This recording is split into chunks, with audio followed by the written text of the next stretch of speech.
বিসমিল্লাহির রহমানির রহিম। সুধীবৃন্দ, আসসালামু আলাইকুম। জহুস ভয়েসে আপনাদের স্বাগত জানাচ্ছি। আমি অবসরপ্রাপ্ত ব্রিগেডিয়ার জেনারেল মোহাম্মদ জহুরুল আলম।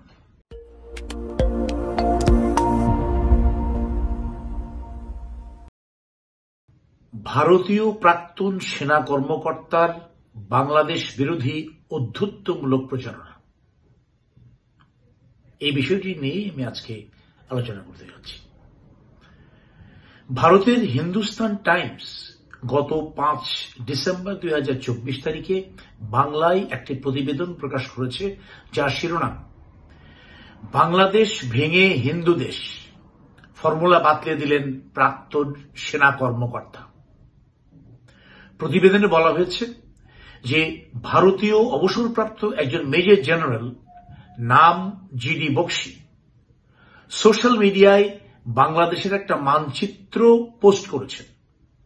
সেখানে দেশের উত্তরাঞ্চল বা রংপুর, দিনাজপুর বরাবর একটি কালো রেখা এঁকে তাকে আলাদা দেশ হিসেবে দেখিয়েছেন, যার নাম হিন্দু দেশ। একই সময় ইন্ডিয়া হেরাল্ড, বোধ করি ভারতীয় অনলাইন একটা ইংরেজি নিউজ পোর্টাল, অনুরূপ খবর ছাপিয়েছে, যার শিরোনাম divide Bangladesh to form a separate Hindu nation, ex army general on Bangladesh. এছাড়া গত 12 ডিসেম্বর ভারতের মধ্যপ্রদেশের জবলপুরে সেই একই জেনারেলের বক্তব্য উদ্ধৃত করে আরেকটা অনলাইন ইংলিশ পোর্টাল, নাম পত্রিকা, বলেছে capture Bangladesh and declare it as a Hindu nation. What an audacity! স্বাভাবিকভাবে আমার কৌতূহল হলো, একজন জেনারেল এ ধরনের অবান্তর কথা বলবেন কেন? আসলে কে তিনি, কি তার প্রকৃত পরিচয়? অবশেষে খুঁজে পেলাম। তার পুরো নাম গগনদীপ বক্সি বা জিডি বক্সি। জন্ম ভারতের মধ্যপ্রদেশের জবলপুরে 1950 সালে। ভারতীয় সেনাবাহিনীতে তিনি 14 নভেম্বর 1971 সালে কমিশন লাভ করেন। 2008 সালে মেজর জেনারেল হিসেবে অবসর গ্রহণ করেন। স্ট্র্যাটেজিক স্টাডি বিষয়ে তিনি পিএইচডি করেছেন এবং প্রায় 45টি বই লিখেছেন। বর্তমানে ইউটিউব সহ বিভিন্ন সোশ্যাল মিডিয়ায় বক্তব্য প্রদান, টক শো, ডিবেট ইত্যাদি করে থাকেন। উল্লেখিত প্রতিবেদনে জেনারেল বক্সির বরাত দিয়ে বলা হয়েছে, তিনি বলেছেন মোহাম্মদ ইউনূসের নেতৃত্বে বাংলাদেশ উগ্র জিহাদিবাদে পরিণত হয়েছে। তারা গণহত্যার নামে বাংলাদেশি হিন্দু সংখ্যালঘুদের তাড়িয়ে দিতে চায়। বাংলাদেশ ছিল পাকিস্তানের কলোনি, ভারত তাদের মুক্ত করেছে, এখন তারা আবার পাকিস্তানের সাথে একত্র হতে চায়। ইউনূসকে সিআইএ বা ডেমোক্রেটরা বসিয়েছে। রাজাকার ও জিহাদিরা বাংলাদেশকে এক অরাজক পরিস্থিতির দিকে নিয়ে যাচ্ছে, ইত্যাদি ইত্যাদি। এসব দেখে আমি স্তম্ভিত হয়ে গেলাম। একজন জেনারেল এ ধরনের বাস্তব বিবর্জিত কথা বলবেন কেন? কেন এই মিথ্যাচার? উত্তর খুঁজে পেলাম।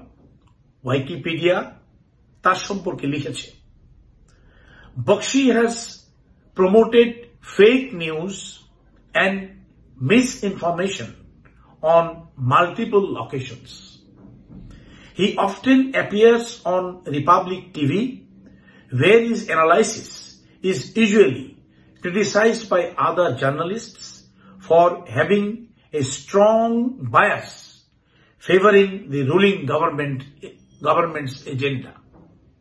Moreover, in one debate at Republic TV, he was criticized for his profane or filthy or dirty language.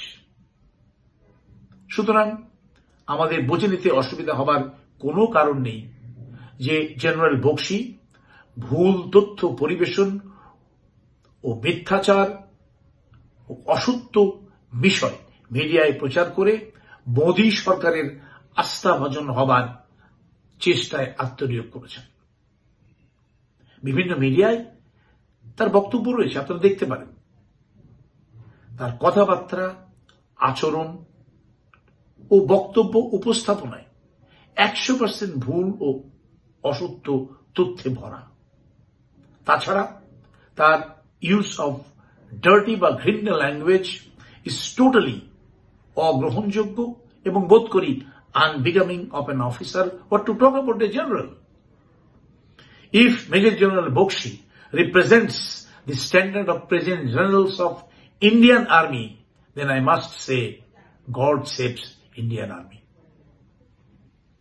সবশেষে আমি বলতে চাই, বাংলাদেশের বিরুদ্ধে অপপ্রচারে নেমে যে ধরনের ভাষা জেনারেল বক্সি ব্যবহার করেছেন তা একেবারেই আনজেন্টলম্যান লাইক, এবং যে তথ্যগুলো তুলে ধরেছেন তা সর্বৈব মিথ্যা ও বানোয়াট। তাছাড়া বাংলাদেশের মানচিত্রকে যেভাবে ভাগ করে পোস্ট করা হয়েছে তা পাগলের কার্যকলাপ ছাড়া আর কিছুই নয়। রংপুর দিনাজপুর তো অনেক দূরে, বাংলাদেশের সীমানার 1 ইঞ্চি ভিতরেও যদি কারো দৃষ্টি পড়ে বা কেউ 1 ইঞ্চি ভেতরে প্রবেশ করলে তাদের চিরতরে ধ্বংস ও নির্মূল করতে বাংলাদেশের 18 কোটি মানুষ সদা প্রস্তুত। অতএব মিথ্যা আস্ফালন বন্ধ করুন, নিজের চরকায় তেল দিন। আপনারা ভালো থাকবেন। আল্লাহ হাফেজ।